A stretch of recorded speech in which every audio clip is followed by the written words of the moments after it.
Vamos lá, senhores. Muito boa tarde. Boa tarde, Grau. Boa tarde, Rodolfo. Boa tarde. Vamos lá, vamos iniciar nossa nova live, retomando as atividades em nossa 12ª live, falando do 12º ponto de controle, né, Grau? Opa, falando do 12º ponto de controle. E o 12º mês do ano, olha só. Comemorando aí um ano, hein, meu amigo? Um ano de CopTI aí, cara. Essa coisa que começou aí com um bate-papo entre amigos, a coisa tomou uma forma que acho que nem nós imaginávamos. Verdade. Estamos encaminhados aí praticamente para registrar aí a nossa cooperativa, a nossa associação aqui. Já estamos com todos devidamente agora com os documentos em ordem.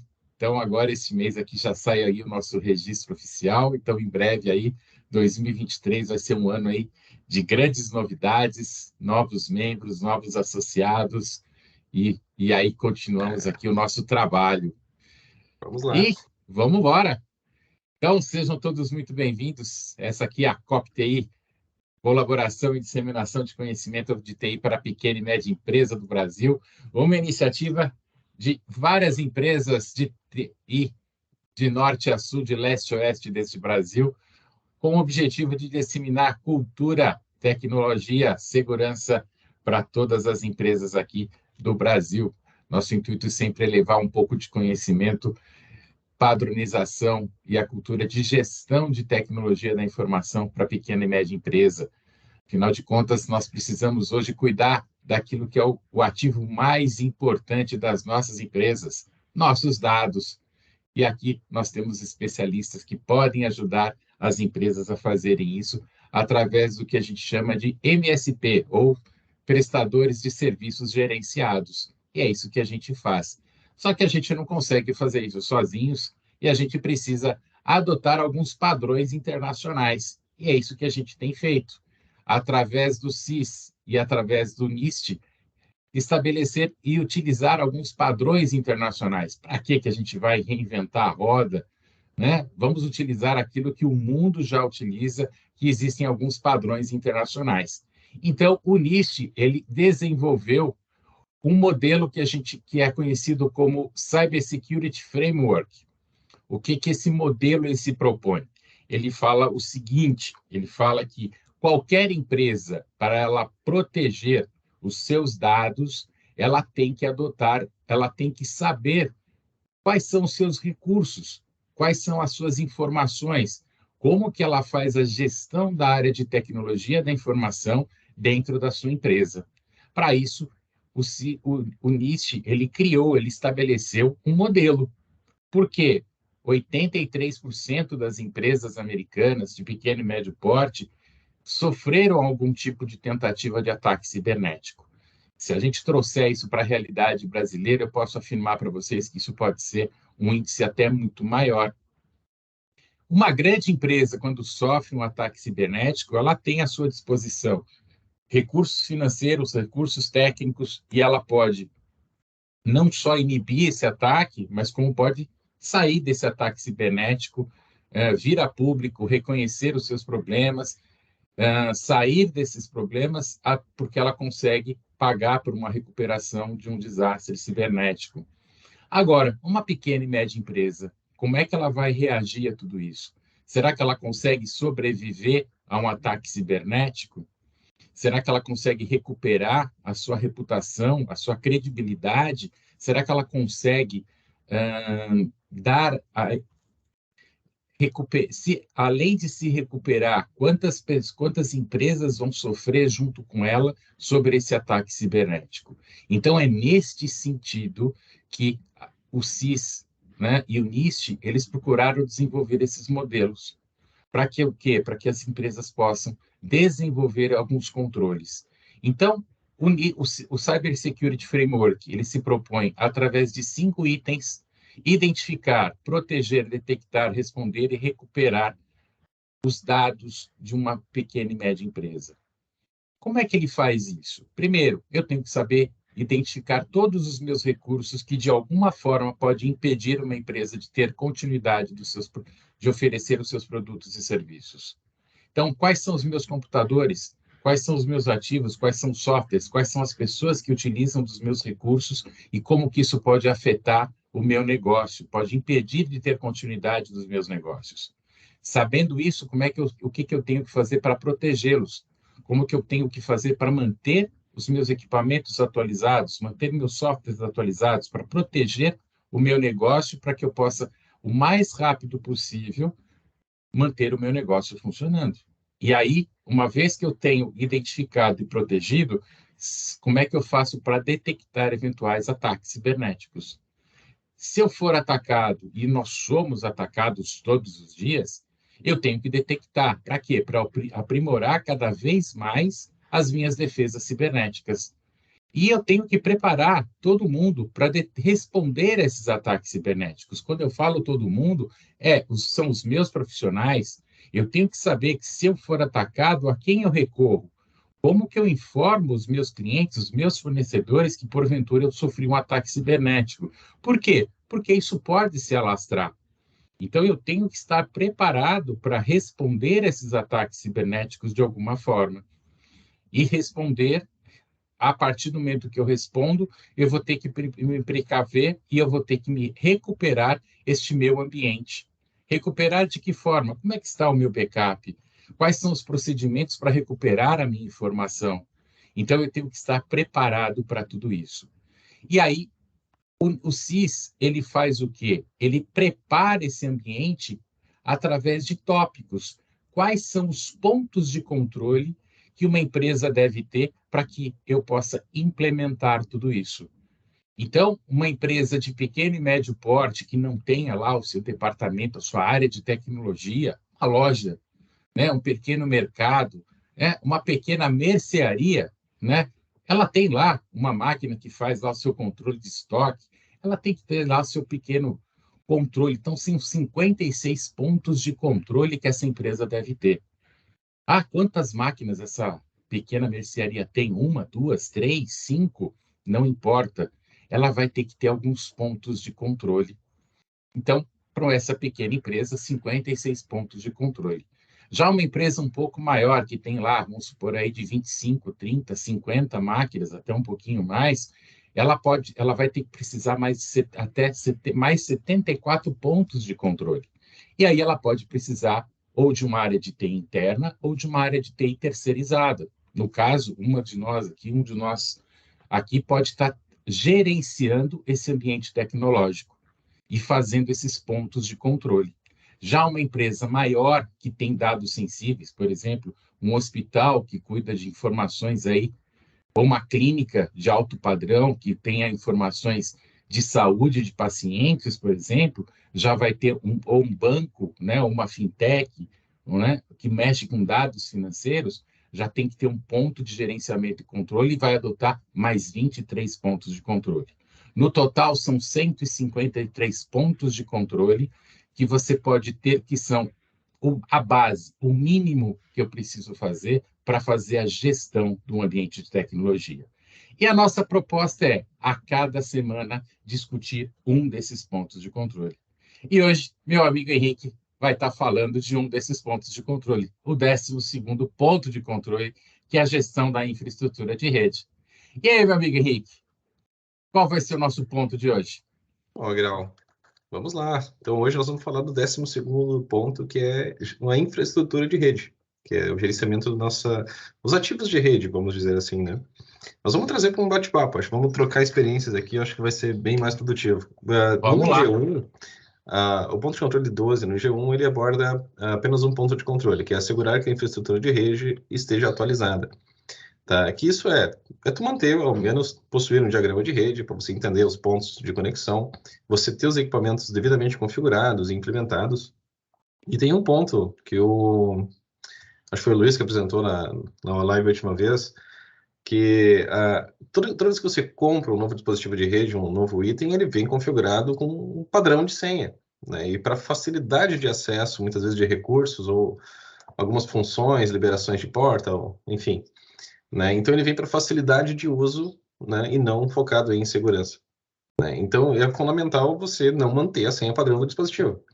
O pessoal que trabalha com microtik, eu vi que o Rodrigo entrou, ele também conhece bem a parte de microtik aí. Já experimentou legal pegar um microtik novo e plugar ele na internet lá com a senha padrão, que na verdade não tem senha padrão, né? É admin sem senha. Não dura 10 minutos, cara. Já é invadido e já ferra o equipamento. Então, quando você vai fazer uma implementação, cuidar numa estrutura de rede, é importante você ter isso muito bem documentado, né? E você seguir certas rotinas ali para manter a configuração segura desses equipamentos. Manter essas configurações, né? Focada em segurança e não em facilidade. Desativar as portas padrões, portas de serviço ou outras funcionalidades que não competem muitas vezes ao uso, né, interno ali do contexto empresarial ali do ambiente, né? E ter um controle quanto a isso, senhas complexas, desativar a senha de usuário e de administrador, remover essas senhas de acesso padrão, né, para garantir que a tua estrutura não esteja comprometida aí, trazendo uma vulnerabilidade para o ambiente, né? O que vocês me dizem, Rodolfo? Você que trabalha muito forte com Firewall também, o que tu contribui com nós aí nessa parte? Diretamente relacionada à rede, né? Cara, basicamente, assim, o que tu falou, Henrique, né? Acho que a primeira coisa é trocar a senha padrão do dispositivo. Primeiro item, né? Tá? Mas na questão de falha, até hoje a gente recebeu um alerta, né? De novo, do Fortinet, né? De bypass de senha, ou seja, tem que manter atualizado. Pronto, cara, a gente vai lá, rever toda a lista de falhas que a gente tem lá e começa a atualizar um por um, né, cara? É um trabalho que tem que ser feito, cara. Não tem como fugir disso. Eu brinco que ultimamente, a gente anda que nem aquela brincadeira de criança, né? Enxuga gelo, né? A gente está enxugando gelo todo dia, né? Se você não quer se sentir meio que inútil, vem brincar, vem trabalhar com a TI, né? Todo dia você vai ter algo para fazer e parece que você está fazendo o mesmo, né? Por quê? Porque, gente, essa é a nossa dinâmica, essa é a nossa aventura todos os dias. Por quê?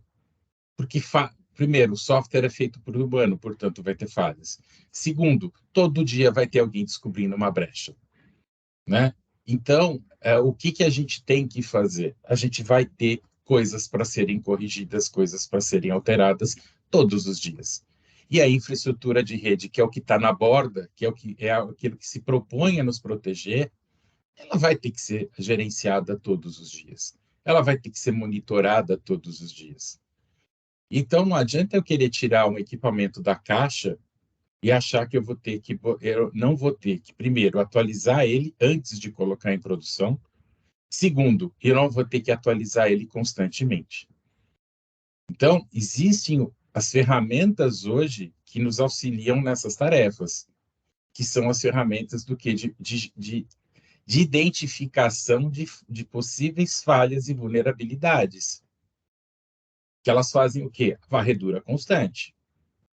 Né? As ferramentas como a EcoIT, por exemplo, que é uma das ferramentas que eu utilizo, que elas vão manter os pontos de vulnerabilidade e vão achar e vão nos identificar qual é o grau de falha daquele equipamento ou da vulnerabilidade que foi descoberta. Para quê? Para nos apontar. E qual que é o grau de severidade? Se é uma severidade alta, média, baixa, enfim, para que uma coisa é certa, a gente vai ter que fazer a correção. E aí a gente vai ter que se programar por isso. Os grandes ataques cibernéticos que a gente teve ao longo desse ano aqui de 2022, né, para citar aí da Renner, de algumas outras aí, aconteceram por quê? Porque algumas atualizações não foram feitas. Aí todo mundo cai de pau na TI. Não, a TI ela é operativa nesse processo. E muitas vezes não é porque a TI não quis fazer, é porque a operação não deixou a TI atuar. Ah, porque vai parar, porque não tem janela, porque eu não posso parar a venda. Então é complicado muitas vezes a TI escutar que não pode fazer uma manutenção e aí os incidentes acontecem. Então, eu acho que muitas vezes a gente precisa da cooperação da alta administração, das demais áreas de uma empresa para compreender a necessidade de sim se fazer paradas, se fazer manutenção, para que as coisas possam acontecer. Né? Eu acho que todos nós aqui, quando a gente chega para um usuário e fala assim, eu preciso reiniciar a sua máquina, eu preciso fazer, né, a atualização de um firewall, eu preciso fazer a atualização de um ambiente de rede. E o usuário fala assim, hoje não vai dar. Aí ele quer que você faça no dia 24 de dezembro à meia-noite. Lindo, um amor da minha vida.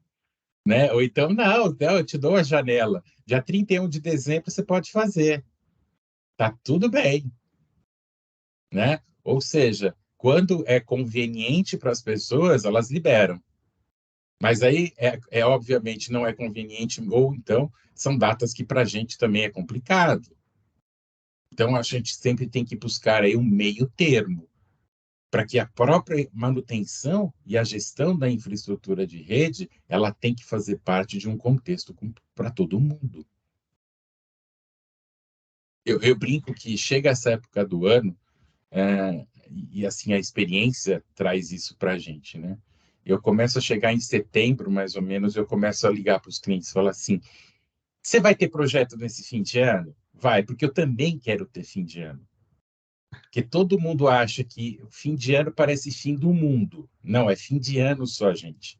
Então, assim como vocês, eu também quero comer no final do ano, eu quero respirar, a minha equipe também quer ter um pouquinho de descanso. Então, a gente vai se programar juntos para que todo mundo possa ter pelo menos algum descanso, né? Então, a gente procura o quê? Equilibrar as coisas. Você vai descansar, eu também vou, a minha equipe também vai descansar, a gente vai se programar para que todo mundo possa fazer as coisas juntos. Aí chega todo mundo no dia 20 de dezembro e começa, não, agora eu vou tirar férias coletivas, aí quando eu voltar dia 5 eu quero tudo pronto. Tá bom, você se programou? Não, então eu não posso conseguir te atender. Simples assim. Porque as coisas precisam ser programadas. Né? Então, a gente tem que achar sempre o meio termo. E isso tem que ser feito não desesperadamente, mas ao longo do ano, ao longo de uma programação. Emergências existem, como essa que o Rodolfo falou agora. É uma situação de emergência. É um risco. E aí não tem jeito, né, gente? Aí é tour de force, né? Arregaça as mangas e vão para cima, porque é uma situação de emergência. Mas precisa ser feito. E aí eu falo, os empresários precisam ter essa consciência. Não vai acontecer comigo até o dia que acontece. Até o dia que eu sou invadido, até o dia que a minha rede é comprometida. Não é Então, o se, é quando, né? Assim, se a gente não fizer, se não, as pessoas não tiverem a consciência hoje, né, de que se a gente não mantiver um processo contínuo de manutenção, de atualização de um parque tecnológico, de cuidar, né, que segurança é um processo e não mais uma intervenção única, né, vou ser atacado, não tem como. Né? Eu vou perder os meus dados, eu vou ser atacado, eu vou ter algum assim, eu não estou mais isento de um incidente cibernético. Eu vou ter algum. Ponto. Esse é um fato. Eu vou sofrer um incidente cibernético, gente. Não tem como a gente negar, não vai. Qualquer um de nós vai passar por um incidente cibernético. De menor, aí é o quê? Qual é o grau e o tamanho que eu quero ter? Se eu estiver preparado, se eu estiver com as coisas controladas, se eu tiver com o meu parque atualizado, ele vai ser um incidente de menor grau. Agora, se eu estiver com o meu parque despreparado, com os meus dispositivos desatualizados, o estrago vai ser muito maior. Então, é essa análise que a gente tem que fazer. É essa a avaliação que eu tenho que fazer. Eu brinco, eu falo muito para os meus clientes assim, né? O pessoal compra as antenas as antenas de Wi-Fi e passa 6, 5, 6 anos, né? A gente chega lá e fala assim, olha, eu vou ter que trocar tuas antenas. Como assim? A antena está lá, está funcionando. Tudo bem, ela está funcionando, mas ela chegou no fim de vida útil dela. Impossível, Guirão. Ela está funcionando tão bem. Ela falou assim, de novo, ela está funcionando bem. Mas ela chegou no fim de vida útil dela.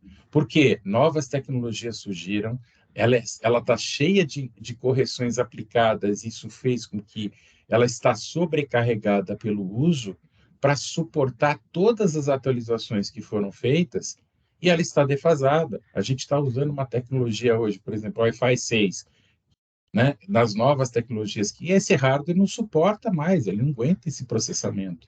Então, ela vai ter que ser substituída, sim. Aí o cara fala, não, eu não vou gastar dinheiro com isso. Até a hora que a rede para. Aí você vai lá e fala assim, vamos fazer uma brincadeira, vou te colocar aqui uma de teste, só para você ver se isso vai melhorar a tua performance, que até então o cara está parando, né? A rede dele está quase... Né? É aquele negócio que eu brinco, você quer um tempo de resposta ou prazo de entrega, né? A rede já virou prazo de entrega. Né? Você já está entregando, você não está... o pacote já vem de caminhão, né? Não vem nem mais por Wi-Fi, é caminhão que entrega, né? E aí você coloca lá para teste e fala assim, nossa, mas como tá rápido, né? Você viu? Aí você vai levando as coisas, vai melhorando a infraestrutura tecnológica do cliente, mas ele tem que sentir, ele tem que viver. Então, manter essas atualizações, manter um ambiente estável, né, é colocar a experiência na casa das pessoas. E é isso que a gestão da infraestrutura pede para a gente. Né? Vamos abrir? Cadê o povo agora para contar os causos aqui com a gente, para a gente poder construir isso junto? Oi, Fabiano. Guirão, Fala, tô falando nessa questão de botar um equipamento de teste, né? Tá, e tu consegue pegar depois de volta esse equipamento? Graças a Deus não, né? Graças a Deus não, né? Nunca mais ele volta, né? Graças a Deus, pelo menos as nossas experiências aqui, é que nunca mais o equipamento volta. Por quê? Porque é nítido o quanto que você prova para as pessoas a utilidade, né? O quanto que esse equipamento... tem casos recentes aqui que a gente fez isso, né? O mais engraçado, teve um caso aqui que a gente fez isso, né? E o mais engraçado é que eu perdi o cliente, né? A gente provou para ele que estava ruim, a gente teve que trocar de marca, né, de equipamento, mas assim, mas você me vendeu o equipamento anterior, eu falei, eu sei disso, mas se passaram 2 anos, 3 anos. Mas você me indicou o equipamento errado. Eu falei assim, cara, 3 anos, eu te indiquei o equipamento errado? Não, o equipamento se tornou obsoleto. A tecnologia se tornou obsoleta. Não fui eu de que você usou o equipamento por 3 anos. Era uma condição, tinha um determinado parâmetro e era a que a gente tinha. Não, eu vou até aceitar trocar o equipamento, mas trocaram a gente também. Né? Mas são coisas que acontecem. Mas, assim, acreditaram naquilo que a gente estava propondo, mas também trocaram a gente junto por não acreditar por acreditar que a gente tinha feito uma solução errada, né?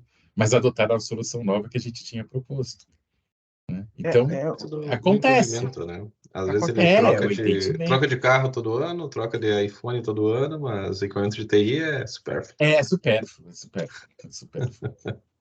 Não, muitas vezes nem é tão caro quanto um iPhone novo. Não. Guirão, 14 mil reais só, tá barato. Guirão, uma métrica que eu às vezes eu uso aqui para falar com os clientes, né? Principalmente a troca de notebooks, né? Para manter desempenho é 3 anos, né? Beleza. E 5 anos é um limite que começa a dar problema. São essas métricas que eu uso aqui, tá? Então, mais ou menos 3 anos é o limite para desempenho, tá? Para se manter atualizado em referente à performance de qualquer equipamento, eu acho. Eu falo assim, entre 3 e 5, tá? Depende muito de quando você entrou na curva do equipamento. Se você entrou muito para trás do equipamento, obviamente, ele vai te dar uma longevidade maior, né? Se você entrou no meio da curva, né, o equipamento já estava no meio da sobrevida dele, ele vai ter uma vida mais curta. Então, vai depender muito, muito desse tipo de coisa. Né? Notebook, sim, notebook você vai ter uma longevidade maior. É, assim, aquela coisa, né? O pessoal vai lá no mercado, compra um Inspiron, né? E acha que ele vai ter 3, 5 anos de vida. Não vai ter 2, né? É, Não vai ter. o outro Henrique botou no chat agora ali que é os latitude de 5 anos. Pô, cara, 5 anos a máquina funciona perfeito.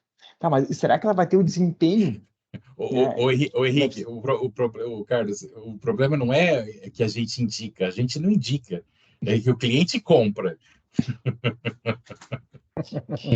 né? Não é a gente que indica, né? A gente não indica isso, né? É o cliente que compra, né? Ele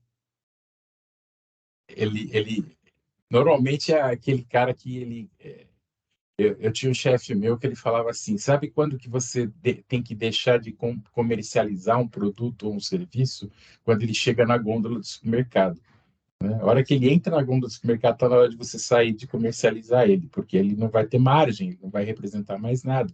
Mas eu falo que a gente tem que representar ou defender um produto ou serviço de longevidade pela qualidade dele e pelo tipo de mercado. Cada um vai ter um mercado específico. Né? Então, é linha de produto. Não adianta eu querer comprar um produto em nível empresarial dentro do supermercado, não vai dar certo. O público não é esse. Não é esse, Não, é um não vai público rodar. diferente, né? O público é diferente. Eu falo, você quer comprar um notebook no supermercado e esperar 15 dias para alguém consertar ele para você, você mandando ele para o correio? Se o teu funcionário pode ficar sem computador 15 dias, pode comprar. Tá tudo bem. Né? É essa discussão. E aqui, na gestão da infraestrutura de rede, né, quando a gente fala de switches, quando a gente fala de roteadores Wi-Fi, quando a gente fala de firewall, da infraestrutura como um todo, né, e eu quero falar de segurança, né, não adianta eu querer comprar um switch hoje que não tenha requisitos de segurança, por exemplo, filtros de MAC address, que não tenha VLAN, que não tenha requisitos básicos. Por quê? Gerenciamento. Eu tenho que falar de segurança na borda. Implementar segurança, requisitos de segurança hoje é você fazer segurança na borda. Senão qualquer um chega e entra na tua rede. Então, se a gente vai falar de conceitos de segurança, a gente tem que implementar segurança desde a borda, desde a entrada da rede. Isso é requisito básico. Senão, qualquer um chega e espeta um computador na tua rede ou entra na sua rede Wi-Fi. Diga, Rodrigo.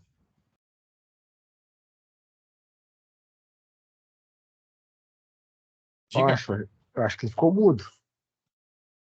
Não, pode falar. Não, ninguém vai falar hoje. O pessoal está calado hoje, é isso mesmo? Tá, estão quietos hoje. Fabiano, Carlos, liga aí o microfone, vamos embora. Venham falar conosco hoje. Buenas. Buenas. Irau, desculpa ali porque o microfone ficou aberto. Eu estava assistindo a live no carro ali no celular, aí cheguei na empresa agora. E aí entrei aqui, fiquei prestando atenção, mas o microfone ficou aberto. Então, perdão, estava só observando aqui, escutando aqui. Daqui a Mas pouco me manifesto aí. venha para a conversa agora. Já que abriu, venha. Não, agora eu vou. Nossa, fiquei digitando aqui no fim. Vou ficar na observação aí, mas daqui a pouco vou lascar uma aqui pro pessoal. Então, tá bom. Fala lá, Henrique. Continua então, meu amigo. É isso, pessoal. E umas dicas, então, aí para a gente, do tema, que a ferramenta nos dias aí de ferramentas ou recursos para utilização, né? O próprio CIS nos sugere o Rancid, o OpenNEC e os tradicionais Zabbix, né? Para monitoramento de ativos de rede. Essas são as ferramentas aí, então, que o item 12 aí do CIS nos indica aí como soluções open, né? Para trabalhar. O Rensit, se eu não me engano, é Cisco, mas acho que se não me engano, ele suporta ali outros fabricantes também para essa parte de configuração, backup de configuração de equipamentos. Cara, eu não conheço essa ferramenta deles, cara. Não conheço essa. Eu dei uma estudada rápida nela hoje cedo ali também. O Zabbix é tradicional, né? Sim. Esse aí todo mundo conhece, todo mundo utiliza ele. Que é um monitoramento. A gente acaba utilizando mais soluções de RMM, né? Para ampla utilização, mas o Zabbix ele aí está consolidado aí no mercado já há muitos anos, né? Depois eu vou coloco o link lá no grupo dessas outras ferramentas ali. Mas são itens aí muito interessantes para a gente poder dar sequência nessa questão da gestão da infraestrutura, né? Essa parte de rede. E aí aquela questão da configuração padrão que nós tínhamos comentado, né? O que eu falei antes também do usuário, de não ter usuário administrador, não utilizar usuário administrador, né? Porque se você utiliza um usuário admin ou administrator ou administrador, 50% da palavra da credencial de acesso o hacker já tem, né? Que é o nome do usuário. Então, ele só precisa saber a senha. Então, por isso que é interessante você criar um usuário diferente, não manter o usuário administrador ativo, né? Crie um outro usuário com privilégio administrativo, com outro nome diferente, ao menos para você, na hora de uma tentativa de ataque lá, você poder, ao menos, dificultar nesse sentido aí. E da minha parte, eu acho que era isso, Guirão, da questão da apresentação. Os hábitos acho que eu posso falar um pouquinho. Eu já utilizo os hábitos há muitos anos e a gente continua usando, mesmo usando, acho que ele em muitos casos ele é complementar para a gente ao RMM. Para coisas básicas, assim, a gente sabe o quanto que a nossa internet no Brasil é excelente, uma ferramenta fora de série, né? Então, a gente mantém os hábitos como vamos dizer assim, como um validador, né? Então, se cai, eu tenho um segundo ponto de monitoramento para confirmar, né? Realmente caiu, né? Porque a instabilidade nossa é muito grande. Então, a gente sempre mantém um segundo ponto de controle. E a gente mantém ele também muitas vezes como um suporte, uma ferramenta básica, né? Aquele cliente que não quer, vamos lá, né? Tem clientes que a gente não consegue colocar o custo muitas vezes de um agente de RMM, mas a gente precisa fazer monitoramento, não tem jeito, não dá para a gente ficar sem monitoramento hoje. Então, o que a gente faz? A gente acaba implementando alguma coisa, no mínimo, para você ter um inventário, para você ter alguma coisa. Então, a gente desenvolveu, por exemplo, uma ferramenta em cima do Zabbix que faz levantamento de inventário em cima de WMI. A gente instala o agentezinho e ele faz a coleta dos dados básicos para a gente. Então, pico de memória, disco, algumas coisas, os Zabbix conseguem coletar essas informações para a gente e alarmar, né? Então, dá para a gente fazer alguns controles e alguns gerenciamentos usando os Zabbix para isso, né? Então, dá para se desenvolver muita coisa em cima de Zabbix com baixo custo usando aí muita coisa que foi desenvolvida em cima dele. Me falhou a memória aqui agora, me ajudem, por favor. É sempre uma dupla, é o Zabbix se tem mais uma outra ferramenta. O Grafana? O Grafana, obrigado, o Grafana que anda junto. Então, são esses dois aqui que para um básico, para um gerenciamento básico, um monitoramento básico de infraestrutura, são fenomenais aqui para a gente poder coletar dados e para você ter pelo menos alguma coisa. Não vai ajudar numa atualização, numa coisa nesse sentido, mas pelo menos para você ter alarmes, para você poder pontualmente gerenciar, são sensacionais. Tá? E aí dá para você fazer bastante coisa. Iral, diga. Não sei se é do conhecimento aí, mas acho que alguém já usou a ferramenta, o CACT? Sim, eu já usei muito tempo atrás já. A idade pesa nessa hora, né? Não vamos tocar muito nesse assunto, mas deixa eu ainda tenho alguns ambientes monitorados com a ferramenta do CACT. O logotipo o CACT sim, o CACT sim. Sim, alguns ambientes de servidores Linux ainda, com baixo critério, né? Ainda com a ferramenta. Tem uma televisão aqui, uma 42, que fica passando ainda umas informaçõezinhas básicas com essa ferramenta aí. Incrível, né? Que tem coisas ainda que prevalecem ainda, né? Mas cada situação é uma situação. Assim, a gente vai buscando as ferramentas que ainda, assim, tem coisas que a gente não, a gente herda, né? Herança a gente não tem como reclamar delas muitas vezes, né? Elas chegam, Verdade. né? E a gente vai herdando e vai ficando.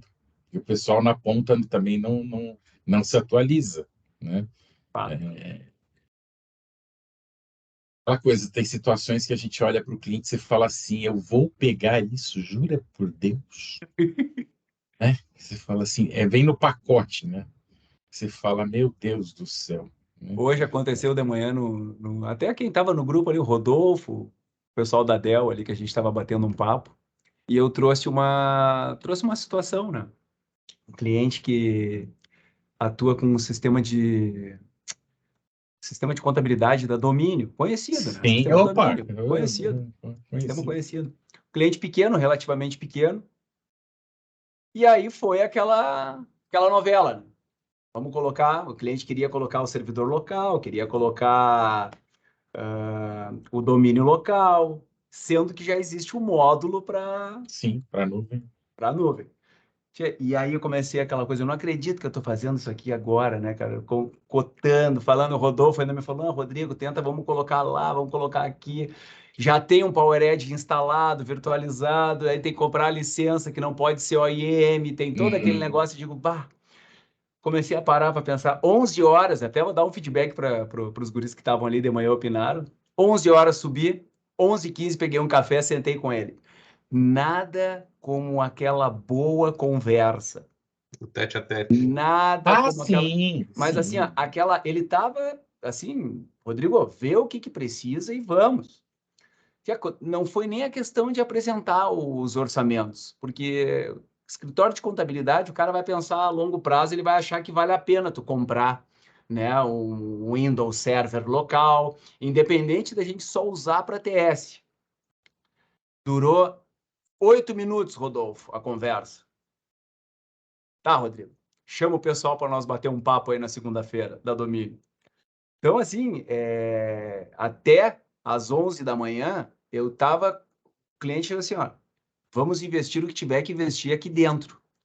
E era aquilo, sabe? Aquela coisa que tu já tem um cenário pronto, só que eu me senti remando contra a corrente. Tu já tendo um ERP com disponibilidade cloud, tu já ter, sabe? Então, o que eu fiz? Planifiquei e vamos colocar o que é custo, o que é investimento, o que é segurança, e a gente ganhou como? Batemos a troca da definição com o cliente, foi na tecla segurança.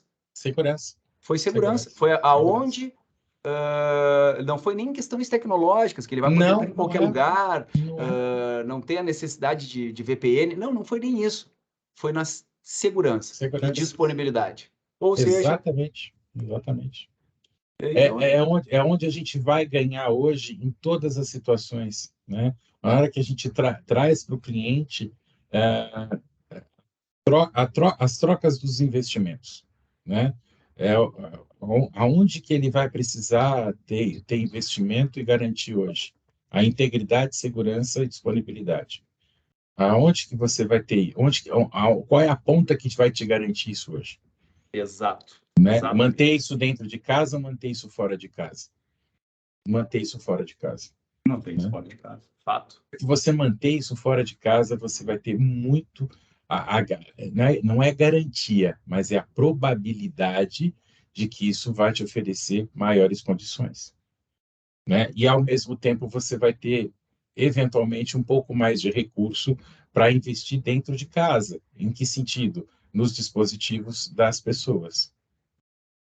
E você vai ter que investir. Necessariamente, você vai ter que acabar investindo. Né?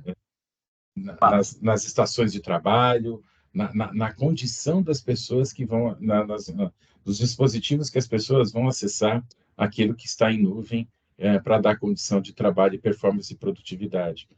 Né? Eu estava numa discussão ontem com um cliente, eu falei, e a gente estava discutindo tempo de parada, né? SLA, né? O tempo de parada para um cliente. Eu falo assim, eu tenho que colocar Quanto tempo que o teu cliente tem que ficar parado? O mínimo possível.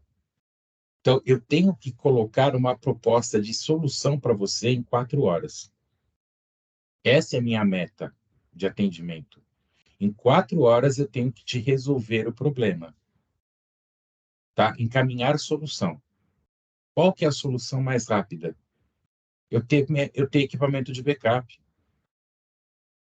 O que eu vou fazer com o equipamento depois é problema meu. Não é problema seu.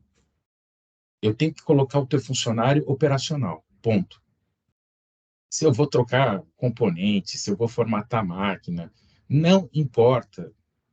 Só que para isso, as informações, elas não podem estar no dispositivo. Elas têm que estar na nuvem. Né? Porque a discussão toda era, a gente eles ainda tem um servidor local, as informações estavam no servidor, a gente estava discutindo como que ia ser o processo de migração. Eles estavam querendo fazer fatiado. Eu falei, gente, não vai dar certo. Porque existem trocas de informações entre departamentos. Se você fizer o departamento A e não fizer o departamento B, uma parte está na nuvem, uma parte está local, você sabe qual a probabilidade de estudar merda, né? Uma perna lá, uma perna cá, você está ferrado. Ou vai todo mundo ou não vai ninguém. Porque você não vai ter como manter a integridade disso. Né? Falei, gente, então tem que ir todo mundo de uma vez para acabar com essa história de ter 2 lugares armazenando informação. A hora que você faz um negócio desse, se deu problema na máquina do usuário, você não pensa 2 vezes. Você tira a máquina do usuário, configura o perfil dele em 15 minutos se ele está produtivo. É encaminhamento de solução. E aí você não tem que se preocupar se aquela coisa, o que você vai resolver de problema. Demorou mais do que 1, 2 horas para identificar um problema numa máquina, troca. Que você tem que deixar a pessoa produtiva. Ponto. É esse o objetivo. Acho que esse é o norte que todos nós temos que muitas vezes que seguir, né? Quando a gente fala de gerenciamento de infraestrutura. Eu falo isso muito para a minha equipe. Para de patinar, né? Começou a patinar 1 hora em cima de máquina do cliente, eu falo assim, você fica com o mouse passeando, né? A pior coisa para um usuário é ver mouse passear, né? Você abriu o suporte técnico, você está no remoto, o mouse está lá. E mouse, passeia o mouse, e mouse passeia. Cara, é a pior sensação do mundo para o usuário, cara, é mouse passeando, cara. Né? Porque ele sabe que a sensação para o usuário fala assim, o que esse cara está fazendo? Ele não sabe o que está fazendo e o usuário precisa entregar um relatório, precisa fazer alguma coisa. Né? E a história é eu falo assim, a história é aquela urgência que você não sabe que é urgente. Né? O usuário, ele só fala que é urgente depois que falta 10 minutos, né, para acabar o prazo final. O cara liga para o Service Desk, ou liga para o Help Desk e fala assim, e abre o chamado, a solicitação. Mas ele não fala que ele está a 10 minutos de entrar para dar uma aula e só fala assim, não, eu brinco, né, a bolinha do mouse parou. Mas ele não fala que ele precisa do mouse ou que a bolinha funcione, né? Coitado de quem é mais novo aqui não sabe nem o que é bolinha de mouse, né? Mas para ele dar uma aula, para ele entrar para dar um seminário. Eu estava ontem, foi o cara, eu estou falando a bolinha, uma máquina ontem rebootou e estava pedindo a chave do Windows por causa que o disco estava criptografado. Até aí, é uma máquina parada aguardando para suporte por causa de chave de criptografia. Aí o cara me liga desesperado, Guiral, eu estou com 30 pessoas na minha frente aguardando para começar um workshop. Eu falei, tá, você falou isso para o atendente? Não. Então, meu amigo, a bolinha de cristal dele está embaçada. Como é que ele vai saber que você está na frente de um palco aguardando? Não sabe. Se você não falar, ele não vai saber. Agora, se você fala, cara, eu estou numa situação assim, assim, assada, a máquina aconteceu isso, o cara vai fazer tudo o que tiver ao alcance dele para te ajudar. Te dou certeza que se você contar a situação, ele vai te ajudar. Agora, se você não falar, ele não vai te ajudar, porque ele vai te colocar numa fila, filho. e vai te colocar numa fila. Então, é essas situações que a gente, né, que eu falo para as pessoas, o problema não é técnico, o problema é de comunicação. As pessoas esquecem de usar um processo básico de comunicação. Me fale a sua situação. Você vai ter, porque tudo vira urgente. Eu falo assim, aí a gente tem que usar o bom senso. Parece uma certa capital federal, um certo prédio meio côncavo, assim, né? Lá tudo é urgente, urgentíssimo. Aí nada é urgente. Tudo fica para depois, né? E a gente continua, né, tentando resolver os problemas desde 1500. Tô tentando lembrar como é que foi um chamado que abriu para mim, acho que foi segunda-feira. O colaborador diz, eu estou abrindo pelo meu computador aqui porque minha colega do lado não está conseguindo acessar. Tá? Quem é a pessoa do lado, não consegue acessar o quê? Qual é o problema? O que tem que resolver? Só me mandou assim, um e-mail. Para abrir um Olha, ticket desse jeito. Então, tá? Como é que eu vou poder responder ou iniciar algo se tu não descreve o que tu tem de problema? Aí eu respondi, obviamente, na conversação depois, olha, quanto mais, melhor tu descrever a tua situação, mais rápido eu vou conseguir te atender e mais rápido eu vou resolver o teu problema. O usuário saber abrir chamado é algo fundamental também, né? a gente tem o caso mais clássico nosso aqui, assim, é aquele que eu tenho aqui, ele está emoldurado, está aqui bonitinho, né? A gente moldurou esse caso aqui, é o chamado assim, a tartaruga desligou o computador. Está lá, título, tartaruga desligou o computador. Peraí, gente, jabuti não sobe em árvore, agora tartaruga desligar computador. Eu falei assim, cara, essa daí é ninja, cara. Essa daí é ninja. A gente tinha um cliente que tinha uma tartaruga e o filtro de linha ficava embaixo da mesa. A tartaruga passou por cima do filtro de linha, desligou o filtro de linha, que consequentemente desligou o computador. E foi aberto um chamado por causa disso? Que até descobrirem que a tartaruga tinha passado por cima, né? Então o E chamado aqui, foi esse, a tartaruga desligou o computador. e o que fizeram para evitar? Deram fim na Botaram, tartaruga. não, né? Mas, cara, tem coisas assim que você fala, meu Deus, né? E a gente vai. Mas é isso. Senhor Henrique, o senhor quer É isso, acabar? Vou pessoal. deixar o Rodolfo acabar hoje. Vai lá, Rodolfo. Rodolfo, Eu? encerra aí, Rodolfo. Eu Vai acabar? lá. Encerra hoje, meu amigo. Não, tá. Não esqueça de seguir nossas redes sociais também depois. Né, cara? Nem sei como é que tá as redes sociais lá, agora os números lá, cara. Teria que olhar de novo as nossas redes sociais lá. Mas tudo bem. Comanda, Pessoal, nosso site está no ar, copti.tech.br. pois é, cara. Pois é, né? Pois é. Então vamos Agora iniciar. já estamos com o site no ar. Afinal, Então tá. subiu essa semana. Então tá. Bem, pessoal, agradeço a presença de todos, né? Principalmente pro Henrique e o ilustre Guiral, né? Que se a gente deixar o Guiral aqui, cara, ele fica até amanhã contando história, cara. É sempre bom. Só né? eu, né? Só eu Mas- tenho história aqui. É sempre bom, tá? Lembrando, né, nos siga nas redes sociais, né? No LinkedIn, Insta, tá? E agora nosso site, CopTI, né? CopTI Tech BR, né? Isso aí. Isso mesmo, tá? E até a próxima live, né? Daqui a uma semana. Isso aí. Semana que vem. Perfeitamente. Toda quinta-feira, 14 horas, 14 horas. estamos aqui. Então tá bom, pessoal. Então um abraço pra Um vocês aí, abraço, até mais. pessoal. Até mais. Valeu. Tchau, tchau. Obrigado, pessoal. Um abraço a todos aí. Até semana que vem. Tchau, tchau.